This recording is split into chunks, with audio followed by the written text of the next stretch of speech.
ole si bai ve kole tun tum chu ran vul dan o ai hi kan si zaw lo nga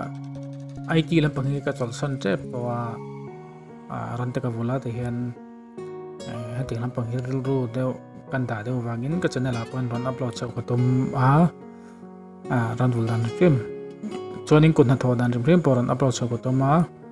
tuna tan chon ran vul dan hi kan sir ho phot don ani he ka experience ba ka bithi min seng chi kha ron ta chau sel ka tum don ani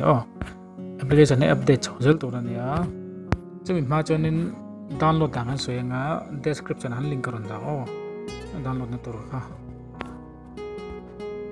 Chrome man kan lu tanga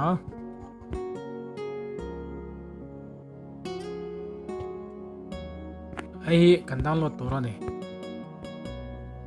in download tanga in download zo khanin in install lang in install zo khanin in lu tanga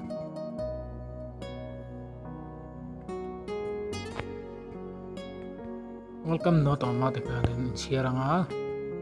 ti chun thuji ka mi share sak ba ton ni hi ni share sak ve nga ti chon in plus sign in kalang ran vol tu te zona le chan na tin lu ta account ni sem don ani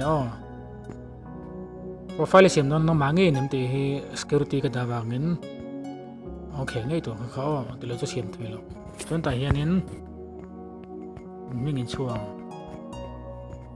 chonin phone number le inveng han chotel tur ni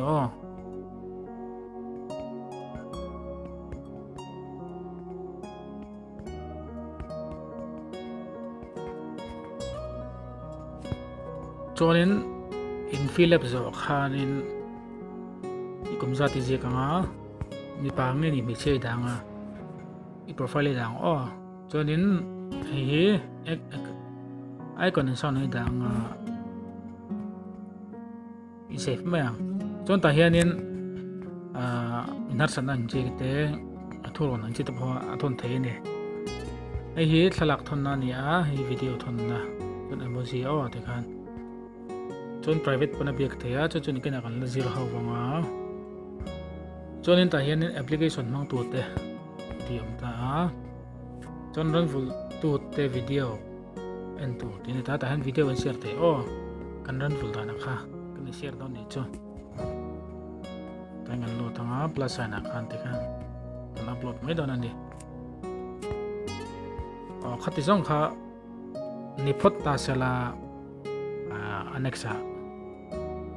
tak tak ron da so kun tu manga application ne update zel ton ne tuna ton din mana chonen hei chau ka da ria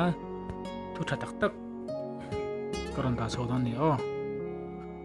ran vol tu tan ti ni ke manga kun thon mi tan wa ka ti song khan ni